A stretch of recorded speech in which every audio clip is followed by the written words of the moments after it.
provided in waging war on organized crime was the RICO statute. But generally, when prosecutors prosecute criminals, you can only prosecute one criminal transaction at a time. RICO could be used to prosecute any individual or organization if certain conditions were met.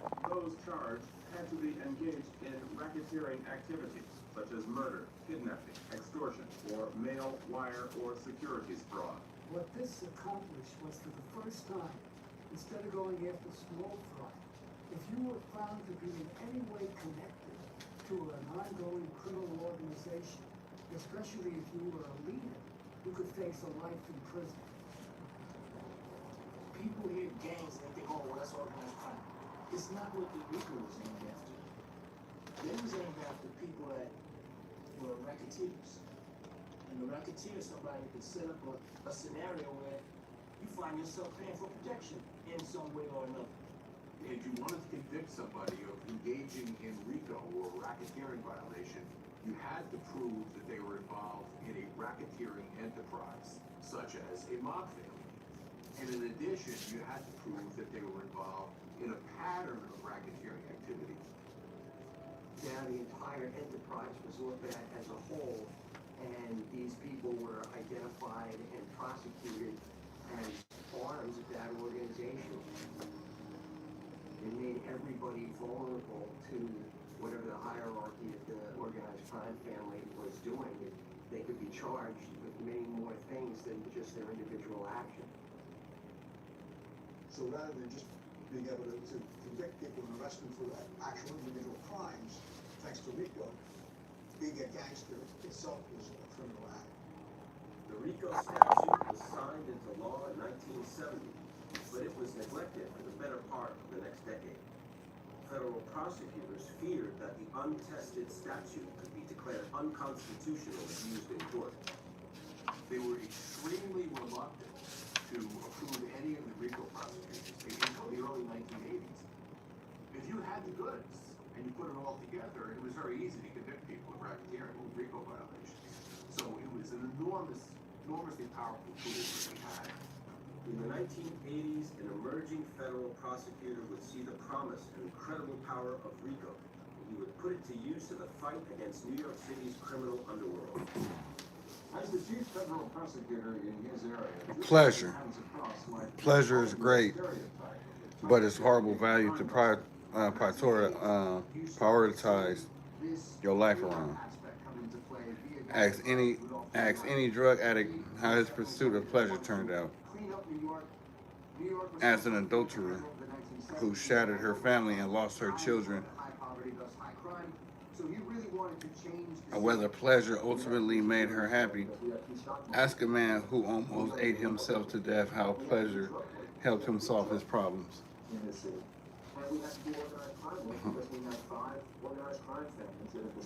Damn, that was deep. ELG Music Group presents Saucy Talk Podcast. The name of this show is called Preferred. You know, shout out to everybody. The age, you know what I'm saying? The restriction on here is crazy because I don't be doing nothing. I don't be asking nobody to be doing anything like that. But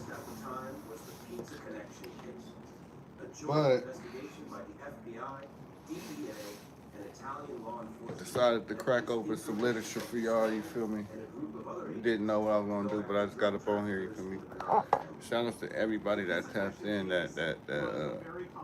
shout outs to everybody that covered, you know what I'm saying? Essentially crack a drug trafficking ring that was going on for years between That's it. Sicily and North I put America. the correct, whatever I need to do so everything could be everything, you know what I mean? Pizza, heroin, and organized crime. The biggest heroin case ever, according to feds. Lucetta reportedly says that he and other mafia figures distributed heroin brought in from Sicily. Pleasure is a false god. Research shows that people who focus their energy on superficial pleasures end up more anxious, more emotionally unstable, and more depressed. Pleasure is the most superficial form of life satisfaction and therefore the easiest to obtain and the easiest to lose. billion worth of heroin from 1975 to 1984. Certainly established. And yet pleasure is what's marketed to us 24/7. The mafia was involved in drug trafficking. It was a very It's what we fixate on. investigation. It's what we use to numb and distract It ourselves. always crippled the Bonanno family. But pleasure, Using the RICO statute, while necessary in life, case resulted in the conviction in of certain doses, mafia players and disrupted a isn't by itself sufficient. Pleasure is not the cause of happiness. Rather, it is an effect. If you get the other stuff right, the other values and metrics, then pleasure will naturally occur as a byproduct. The U.S. Attorney's Office in New York's Southern District used the RICO statute once again. There's some game right here for y'all, All the Brian. bosses of New York's 5 families, as well as some other top brass. The charges: murder, loan sharking, labor payoffs, and extortion. At the time, the families were headed by Anthony Salerno, Carmine Persico, Paul Castellano, Anthony Corallo, and Philip Rastelli. Material success. Many people measure their self-worth based on how much money they make, or what kind of car they drive, or whether their front lawn is greener and prettier than the next door's neighbors. Research shows that once people was able to provide basic physical needs, food, shelter, and so on, the correlation between happiness and worldly success quickly approaches zero. So if you're starving and living on the street in the middle of India, and it's extra $10,000 a year would affect your happiness. To make cases that were very, very difficult. An extra $10,000 a year would affect your happiness a lot. But if you're sitting pretty in the middle class in a developed country, Really reveled in all the attention. and an extra $10,000 per year won't affect anything much. Meaning that you're killing yourself working overtime and weekends for basically nothing. This case charges more mafia bosses than one indictment. The other issues with overvaluing material success is the danger of prioritizing it over other values such as honesty and nonviolence and compassion. He was known for bringing the Gambino family into moral. When people measure themselves not by their behavior, but by their status symbols, they're able to collect. They not only are they shallow. Paul Castellano. Not only are they shallow, but they're probably assholes as well. Mob boss at that time. Number 3, always being right. Huge white mansion. His critics would say Our brains is insufficient machines. We constantly make poor assumptions, misjudge the family rank and file.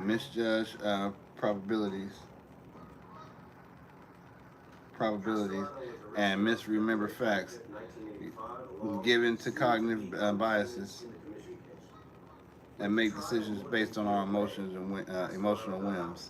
$2 million bond. In the next 9 months, he'd take meetings at his home in Staten Island or in restaurants around New York City. As humans, Self-assured, despite we're wrong pretty much constantly. So if your metric for life success is to be right, well, you're going to have a difficult time rationalizing all of the bullshit to yourself. I was working swing shift. We got word of this shooting. The fact is, the people who base their self-worth on being right about everything prevent themselves from learning from their mistakes. The street was closed. They lack the ability to take the new perspective and empathize with others. They close themselves off to new and important information. It's far more helpful to assume that you're ignorant and don't know a whole lot. This keeps you unattached to superstitions or poorly informed beliefs and promotes a constant state of learning and growth. $300 in cash advances fast. Download the app and get your deal. This helps me pay for my bills. Sign up directly on the app. Choose your own hours. Get paid to deliver on your time. There are opportunities in over 7,000 cities. Keep 100% of your tips. Download Staying positive. Then there are those who measure their lives by the ability to be positive about, well, pretty much everything. Lost your job? Great. There's an opportunity to explore your passion. Husband cheated on you with your sister? Well, at least you're learning what you really mean to people around you. Child dying of throat cancer? Well, at least you don't have to pay for college anymore. Wow. There is something to be said for staying on the sunny side of life.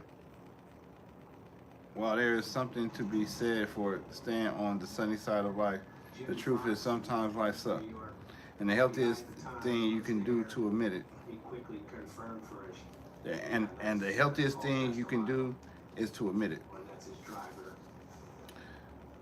Denying negative emotions leads to experiencing deeper and more prolonged negative emotions and to emotional dysfunction. It was more than a mob, it was humiliation. Constant positivity is a form of avoidance, not a valid solution to life's problems. Problems which, by the way, if you're choosing the right values and metrics, should be invigorating you and motivating you. And this is a continuation of a trend in New York where the rules are out the window. It was stunning. It was an incredible scene, and it got a tremendous amount of attention. It's getting hot reading shit. The kind of attention that the leadership of the five families would rather avoid. But more attention was coming, especially when people figured out who was behind the hit. A man who didn't fear attention at all. Yeah. John Gotti. It's simple, really. Things go wrong, people upset us, accidents happen. These things make us feel like shit. Was the fifth of 13 children. And that's fine. Grandson of Neapolitan. Negative emotions are necessary components of emotional health. To deny that negativity is to perpetuate problems rather than solve them. The trick with with negative emotions is to one, express them to a socially acceptable and healthy manner. Two, express them in a way that aligns with your values. Simple example. A value of mine is nonviolence. Therefore, when I get mad at somebody, I express that anger, but I also make a point of not punching them in the face. Radical idea, I know, but the anger is not the problem. Anger is natural. Anger is part of life. Anger is arguably quite healthy in many situations. Remember, emotions are just feedback. And John Gotti moved first. Today, authorities say Gotti is being sought by the FBI for questioning in the murder of the two men who stood in Yeah, his way. you know what I'm saying? We just pick something to read, you feel me? Y'all pick up, you know what I mean? Y'all, you know what I mean? Y'all sit back, relax, and enjoy the show. I'm for sure about to enjoy myself, you feel me? We just doing something new, something organic. Not too much, not too much, not too much, you feel me? When Gotti kills Castellano, there are rumors about who supported it. Not too much, not too much. But as a result, Gotti was in a lot of ways anathema to a lot of the other I don't know why that monsters. page keeps flipping up. Maybe because of the We were wind. concerned about Gotti, but not paying Keep that much right attention there. to How him about that? until December 1985. He became the boss of the family. So he now becomes our #1 target. And with the Gambino squad, we're focused. And I actually feel better to read, you feel me? I didn't know I was going to be in that mindset to like, I really don't have to do what I'm doing, I'm about to do right now, because kind of took the place of me Where he's able to insulate himself from specific for the first time, kind of took me out of that place. But I'm like, also you know, I'm just going to do this, and then maybe next time I wouldn't do what I'm about to do. You know what I'm saying? You know, they kept restricting my, like, taking down my lives for some reason, you know what I'm saying? I've been doing the same thing. Maybe I'm saying something different. If it's something, but we don't see though. Saucy Talk Podcast, man. We here talking saucy. Real information on, you feel me? Fly fashion with a passion, with everything, you know what I mean? The antidote to everything, you know. Suddenly he's on the front page of the tabloids, and he's this you know, chauffeur times runs. Okay, that's what's next. Next is chauffeur. I need to find out what chauffeur is. It's a lot of information. It's a lot of things. You know what I'm saying? If you could compile the right things in your mind, you know what I'm saying? You could just be sitting on things to think about. You know what I'm saying? It could be a wonderful thing. We all live in our heads, so don't act like anything that I'm saying is crazy. Yeah, we all live in our heads, so if you could compound the right things to think about every day, you'll be good. It'll be a nice thing. You know what I'm saying? That's why we in the type of a somber kind of shit, because you get up on, especially I don't fool with Thread. Thread is bullshit. Thread is bullshit. And what I just read just symbolized what Thread is. You know what I'm saying? It was nothing but, you know what I'm saying, something that's trying to please yourself and validation. You know what I'm saying? Somebody trying to get validation 24/7. And it's like you're not even trying to get nothing for real. It's like you just there just to get that quick fix and then go back to what you was doing. I understand. And I see what's going on, you feel me? Maybe it's because of my generation and everything like that. But I'm starting to see, though. I'm starting to hear it from everywhere, though. But not just me. Ain't nobody really hooking up like that no more. Ain't nobody really hooking up. They hooking up, you know what I'm saying? Don't get me wrong, motherfuckers are hooking up and all that shit, you feel me? Because I just heard a story about the spring break trip up in Houston.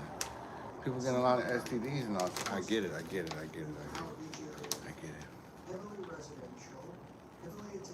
But just because that happened, and that's going to trickle down to the point where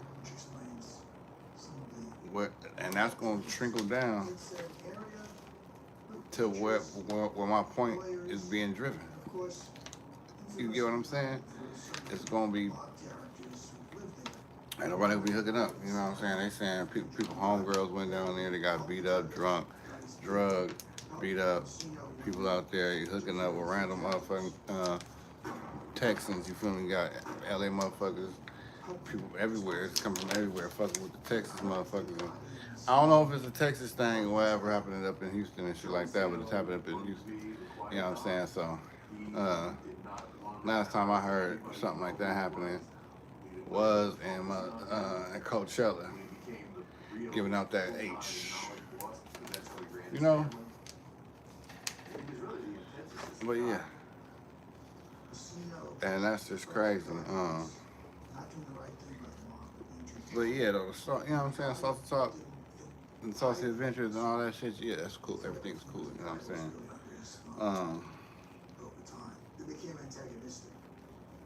And at the same time, this is going to be the space, this is the space where his predecessors were being ushered off stage. Where this is a space where it's the fun house, you know what I'm saying? It's the fun house, trying to get shit done. You know, I don't know what the word is, I'm searching for it. Hopefully to manifest. The universe helps me manifest it. But you know, it's kind of like where you can go back to where you learned everything from, and go back to where you learned things from, and go back and learn some more. You know what I mean? Kind of like, you know. The commission case successfully put away let's just go beyond. Let's just go beyond thinking. Let's just go beyond talking and thinking. You know what I'm saying? Let's talk about, like, what if your childhood favorite arcade building never got tore down, never got reconstructed, you know what I'm saying? They kept it up, you know what I'm saying? They did like the minor details to keep the place up and everything, but they kept the overall feeling and the essence, while everything around it possibly changed. But the essence of that place was still there, you feel me? You had Mr. B still working there. He probably old as crap now. You know what I mean? The kids probably take over, but they got the full lessons and everything. You grow up with the kids, and so the kids are taking, you know what I'm saying? You don't have that. What if you would have had something like that? You know what I'm saying? And it's like a family thing, and everybody comes over there, and it's just like a whole other thing, and you got to experience it from a ground root perspective. Now, what about something like that? And insulated them from law enforcement. It ultimately led to Messina becoming the big kid on the block.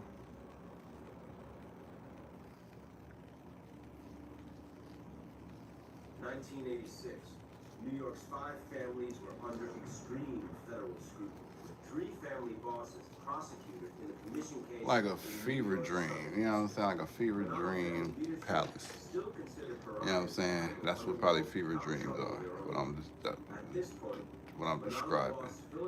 You know, shit like that. But we about to get into it because we just doing things like that. But shout out to everybody. I never send this YouTube out. I don't even really know how to send a YouTube out when I'm on YouTube, you know? Can you even do that? I had to get on my I had to get on everything else and just post this shit and be like, hey. Huge moving storage companies, they had to pay an enormous amount of money in order to operate to the union, which was You know, Van drivers, packers, furniture handlers. might as well just fill myself up with knowledge, you know what I'm saying? Have me on some different things, you know what I'm saying? It's kind of like feeding my It was a 7-month trial. It was the most important case we had. mental vegetables, mental nutrients. So I was there every day. Get back to speaking, you know what I'm saying? Doing things and figuring out things. It was really getting kind of feeble. On this day, he collapsed in a courtroom. His niece told him her uncle has cancer. Law enforcement officials say the man who raised the Moreno family for Rastelli is Joseph Messina. A new hero with Warren Pita and Chris Pez from Jimmy John's? Did they just do that? Golden One Credit Union sees you're crushing it. Whether you're behind the scenes or center stage, Golden One Checking works with you with everyday simple checking, so you can keep shining. Golden One Checking. Life is a journey, best celebrated together. Every day is an order, guys. One thing about me though, you feel me? I get inspiration from everywhere, anything, you know what I'm saying? You ain't gotta be the top motherfucker doing shit, you feel me? Just by you just having your own shit, doing something, being creative and shit, I'm gonna take heed to that and fuck with it. You ain't gotta be doing tremendous numbers and shit. If you got like 4 or 5 people that follow you and shit, but you doing something that's incredible, I'll follow you, cause you know what I'm saying? I see the vision. I see the motherfucking vision. And yeah, that's what's up. And I always been like that. And then sooner or later, they become something motherfucking phenomenal. I knew I was on the right path. Like, you know what I'm saying? With that shit. Like, cause motherfuckers, man, I recognize that. You know what I'm saying? But yeah, let's get back to it. Read a little bit more. Take a little break, and then get back to reading some more. Hopefully I stumble on some words that I need to search. That's basically what I'm doing right now. I'm just reading this to see if, you know what I'm saying, if I can find some words that I don't know. But this is like normal nigga talk right here on this page. So, it's simple, really. Things go wrong, people get upset, And I read that the trick with negativity and emotions is when expressed socially acceptable and implemented. I'm over here. See, it's the punching people in the face that's the problem, not the anger. The anger is merely a messenger for the fist in your face. Don't blame the messenger, blame my fist or your face. In October of 1986, Rusty Rastelli and Joe Messina. When we force ourselves to stay positive all the time, we deny the existence of our life's problems, and when we deny our problems, we rob ourselves in the chance to solve them and generate happiness. Problems add a sense of meaning and importance to our life. Thus, to duck our problems is to lead a meaningless, even if supposedly pleasant existence. In the long run, completing a marathon makes us happier than eating a chocolate cake. Raising a child makes us happier than beating a video game. Starting a small business with friends while struggling to make ends meet makes us happier. It makes us happier than buying a new computer. The activities are stressful. See, there go a word. Arduous. Let's see what arduous means. John Gotti, tabloid star. There were others, of course, all flawed in their own way. But Joe Messina was a new breed. He had learned from the mistakes of his predecessors. When rivals looked to dethrone his boss, he remained loyal. When infighting festered in the family, he sought counsel from the commission. And when rats infiltrated, he moved swiftly and with force. Yeah, fuck that shit up right there. When it came to Omerta, Joe Messina had as good a resume as anyone. But he was operating in a world far different than his predecessors. The 1990s is definitely a period of transition in New York for the mob, but more than anything, it's just a period of instability. And that's because... I'm feeling right like that, let me see. Commission case, we've got a lot of bosses in prison.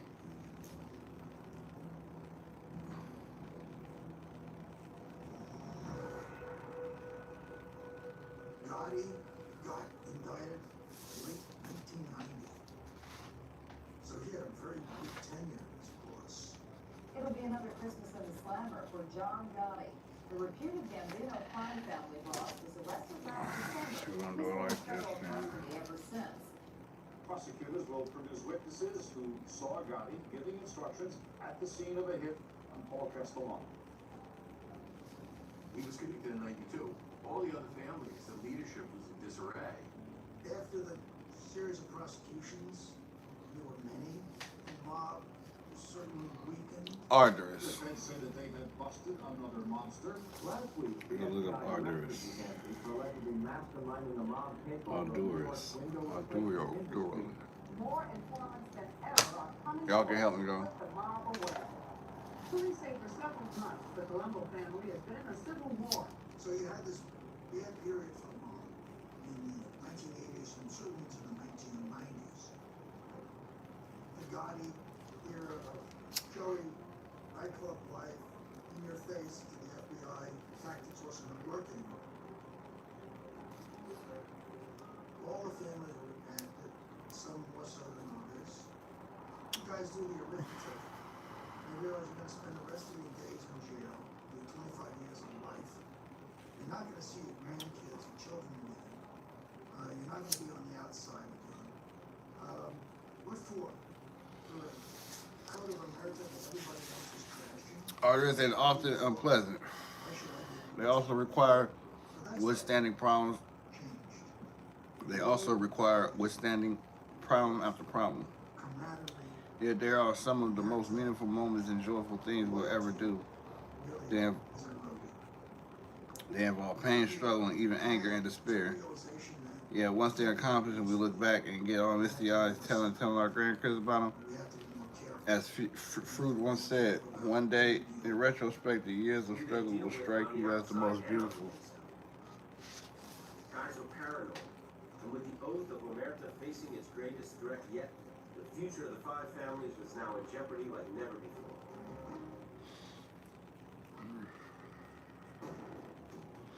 The 1990s was a time of economic prosperity for many Americans.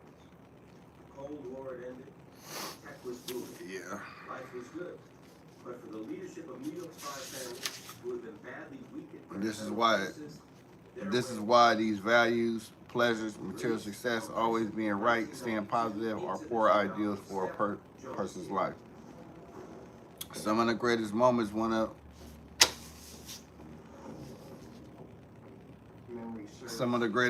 of one's life are not pleasant, not successful, not known, not positive.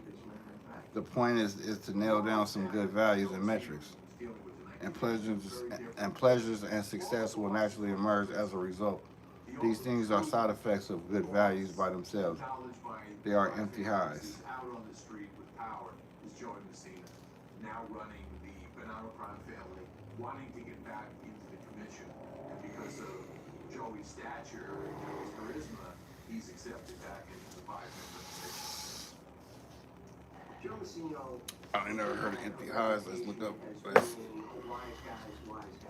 He was all about merit and honor and, you know, all of these things that they always pat themselves on the back as possessing. We continued to try and develop informants, and we weren't gaining much traction, and we're doing everything we could, but there were other irons in the fire by this time. There was trouble brewing in the Colombo family. Everybody that see this, y'all gonna be wanting to, you know what I'm saying, know some of these things, you feel me? Don't matter about the beard and everything that's going on, you feel me? Oh, y'all wanna see and shit like that, you feel me? Shout outs to everybody, you dig? Champion, spirit champion on the shirt, you know what I'm saying? Real life champion, you know, dig, you know what I'm saying? But Strengthening the family and strengthening his hand. Joe was like the king at that time. So whatever Joe would say, excuse me. nobody questioned it. It was Yeah, though. everybody looked up to him. Joe Messino forms a new hierarchy around him, the leadership of the Bonanno crime family. As boss of the Bonannos, Joe tapped his closest confidant, Sal Vitale, to be his underboss. The two men were not only tied by years of friendship and a We're gonna see. but by marriage. Since Joe was married to I Sal's should have sister, scheduled a fucking appointment for this shit. 12, 13, 14-year-old kids. But it's cool though, cause Ran together. Joe taught Sal how to swim. I know who like it though. Pools, and that was like something that bonded the two men. Of course, Joe also had this line on Josephine, Sal's sister, and it was through that relationship that Joe got to know Josephine. You know what I'm saying? Let's see. And Sal came up in the family. Defining good and bad values. Good values are 1, Impression that way. reality based. 2, socially constructive. 3, immediate and controllable.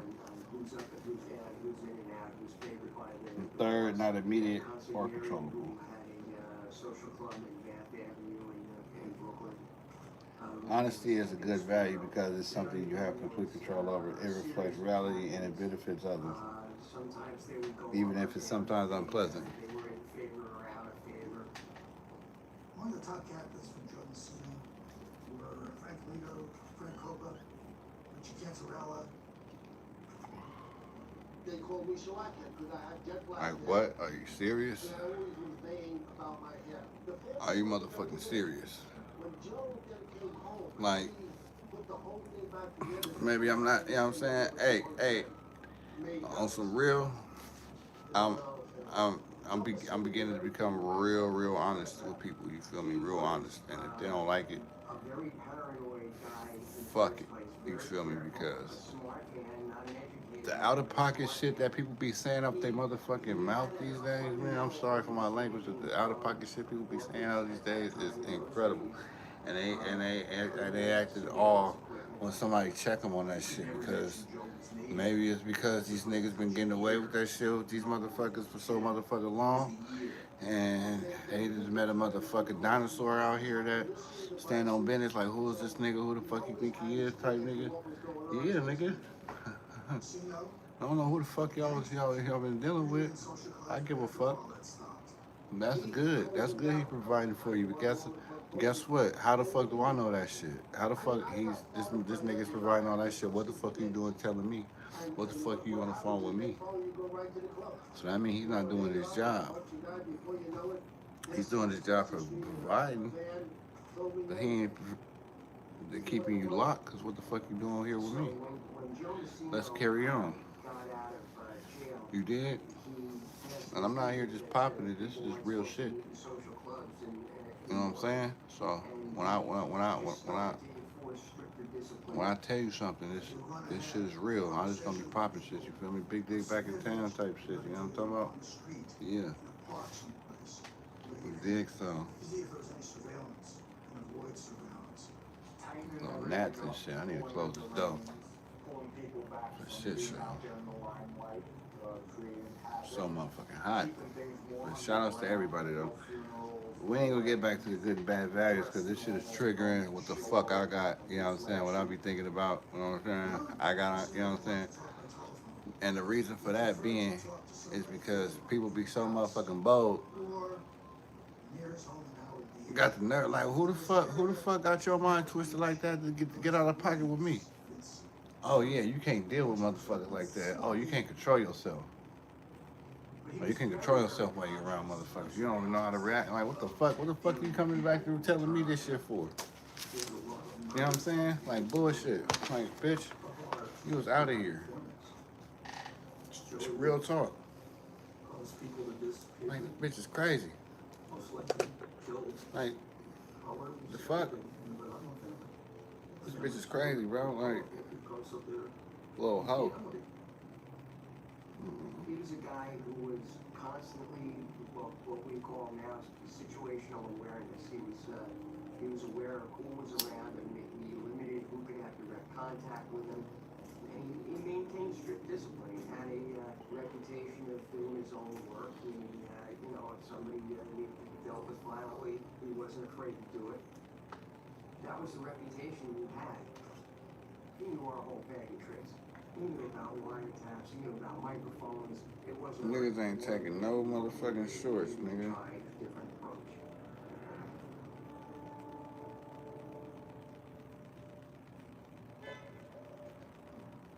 Through the 1990s, with most of the commission leadership in prison, New York's mob family scratched and clawed to keep money coming in. They worked in conjunction with one another to bleed money out of the most lucrative targets in New York City. The major mob racket in New York is extorting money from legitimate businesses. And this is commonly called the mob tax. The 80s and the 90s are the height of this mob tax period. And this is really where the thing is with me, that organized crime has infiltrated almost let me get back to the subject, you know what I'm saying? of labor, every Because single element of the garment industry. that's my motherfucking fault. There is a profit of about 500 But million I know now, just from I know the fuck now, alone. to not deal with Pay about 35 no scaggly wags. in fair market value just to Like, get their garbage taken. 1 to 2% tax by the mob, a tax on all windows being installed across the city. You're paying percentages off of every single window in a city that probably has the most windows in Straight anywhere in weirdo. North America.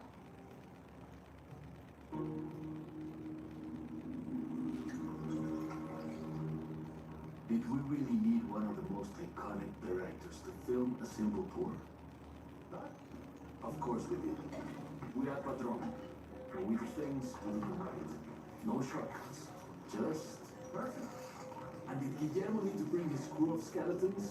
Of course he did. I don't know what the fuck happened, Never man. compromises.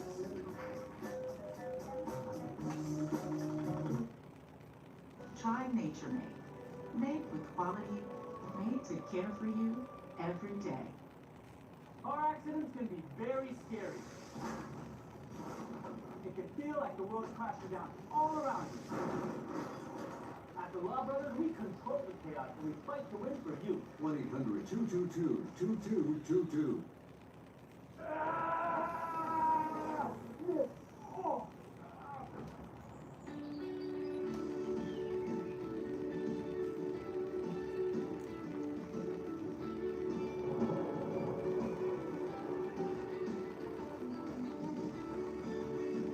That's crazy, cause how the fuck is this block, like, that don't make no sense. Limo 1 Plus robotic mower. But anyway, man, fuck all that. Get all that. Most of the private trash removal industry runs hardcore pornography, drug trafficking, and portions of the film industry. We're gonna get into the part where the After the Donnie Brasco infiltration of the family became public, it wasn't as if the Bonanno family ceased doing an operation. They continued to control the labor unions, bid rigging, and extortion schemes. And their stature had been diminished in the world of organized crime.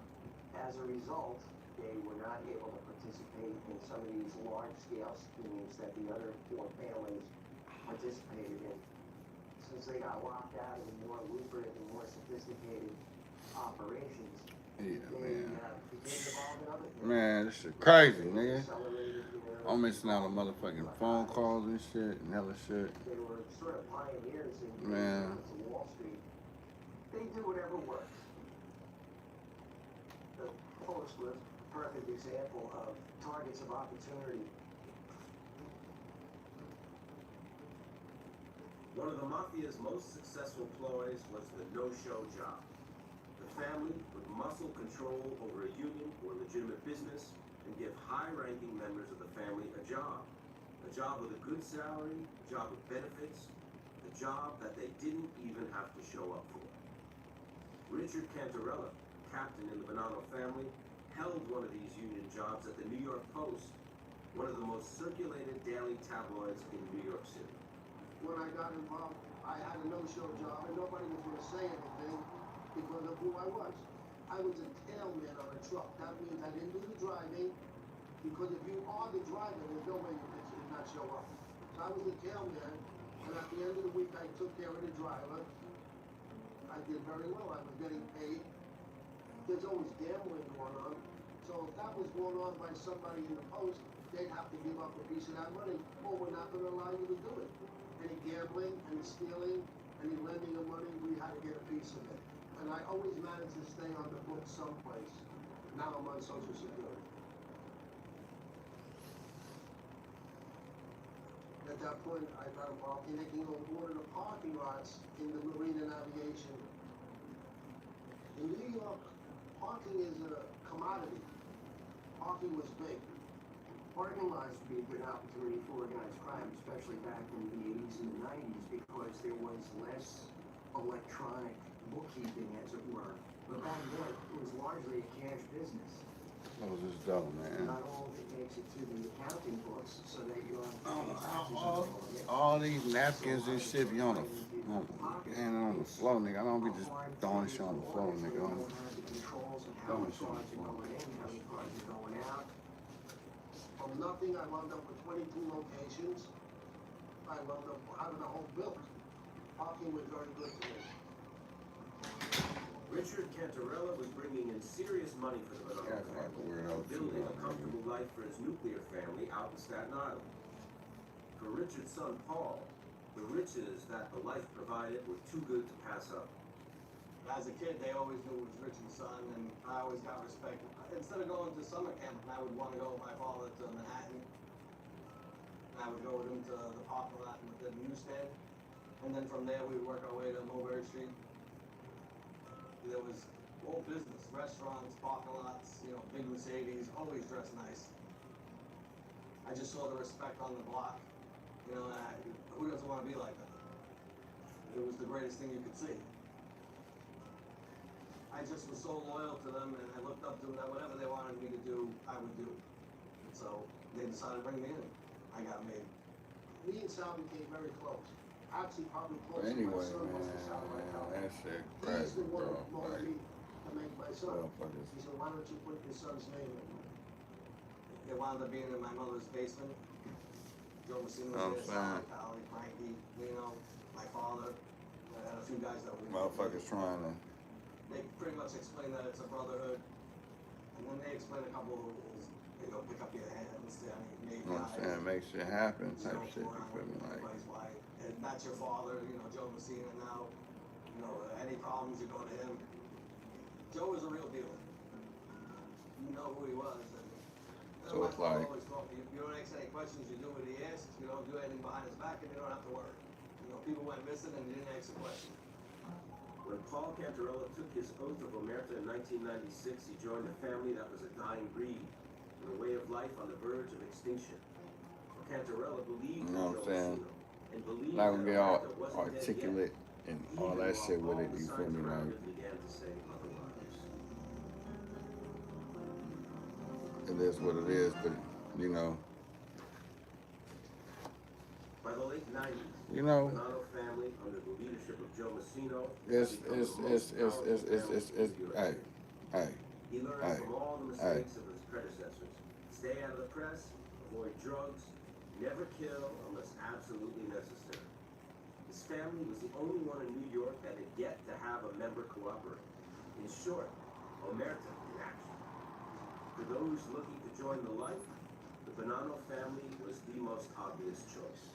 That's all I'm saying, you feel me? Well, I grew up in the Pelham Bay section. Motherfuckers acting like I never really had a father figure. He was doing his thing.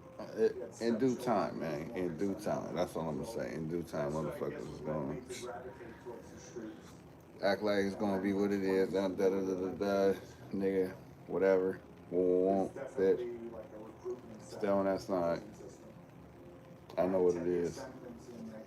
I did. And if motherfuckers don't want, you know what I'm saying, like. At that facility, and that's where I started seeing the politicking. That's where I got a lot of proposals from different guys. Hey, you know, when you get out on the street, you can come see us.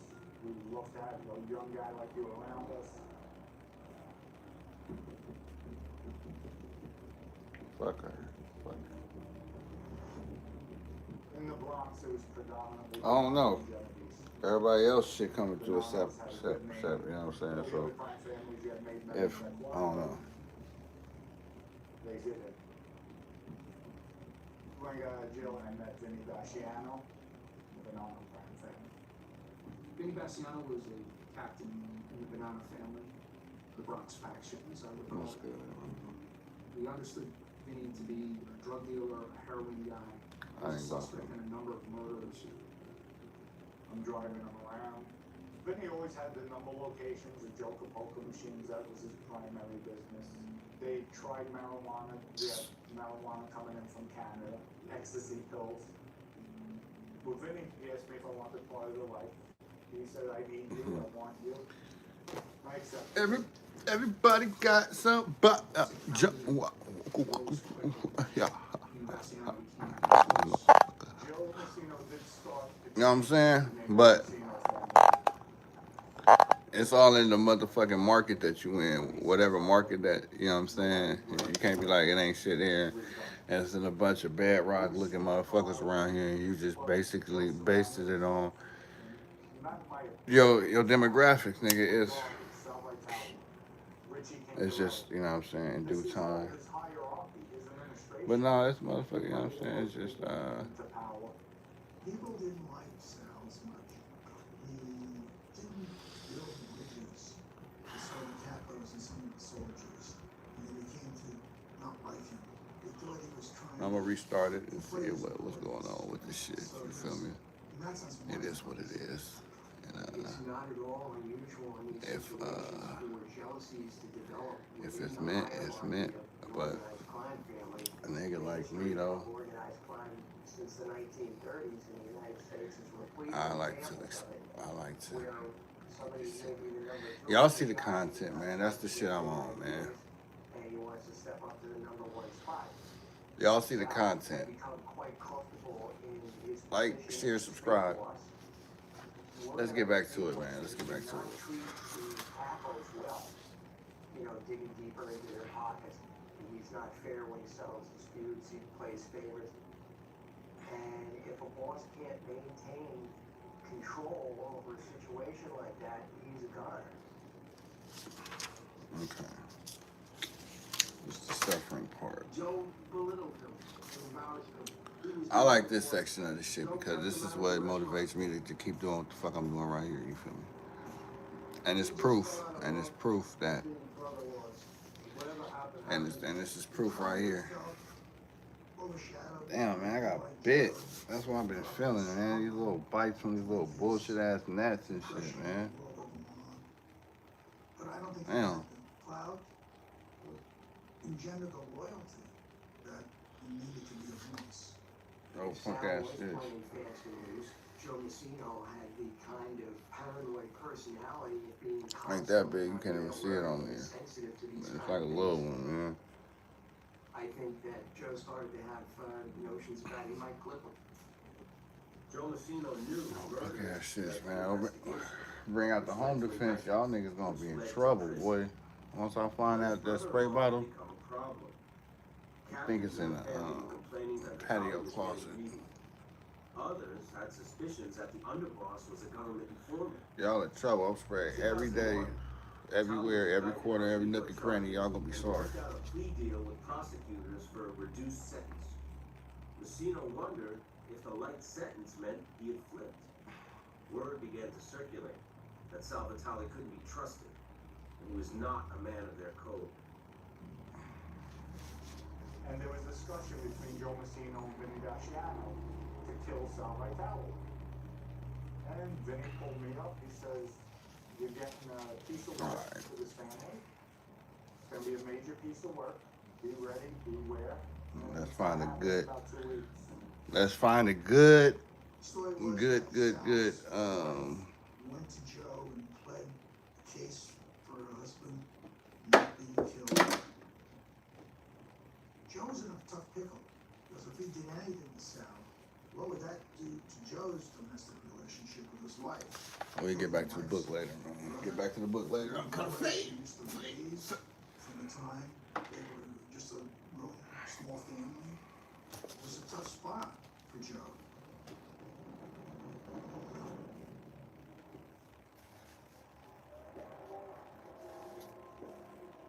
After years of surveillance and false leads, the FBI's Bonanno squad was still struggling to make a case against the family's leadership stick.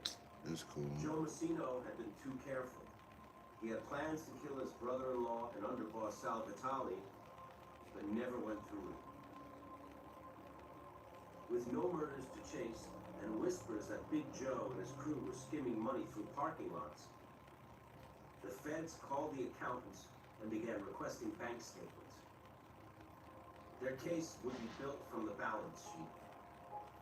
I became the supervisor of the Bonanno squad, and I went to my boss and I said, "Listen, I'm convinced that if we could get somebody that knew the financial landscape, that could put the pieces of this puzzle together, that would be the secret to tipping the scales in our favor."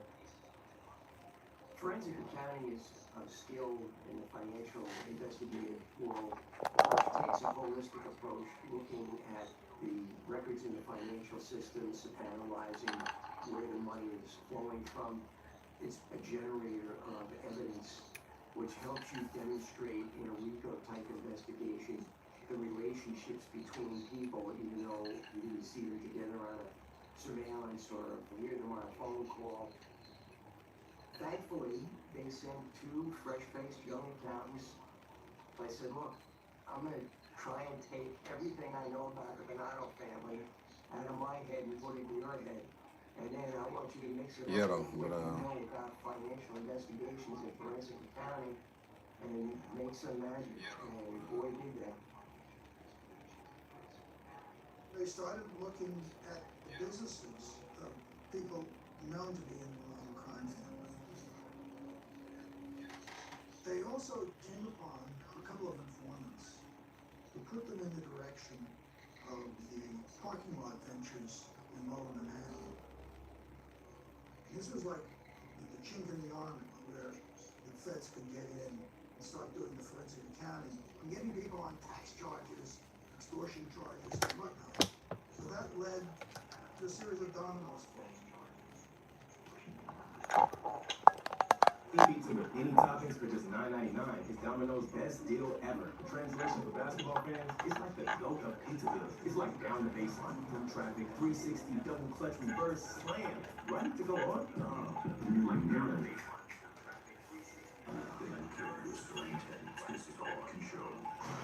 Alright, man. I'm looking. You know what I'm saying? Just checking it out. Alright, man.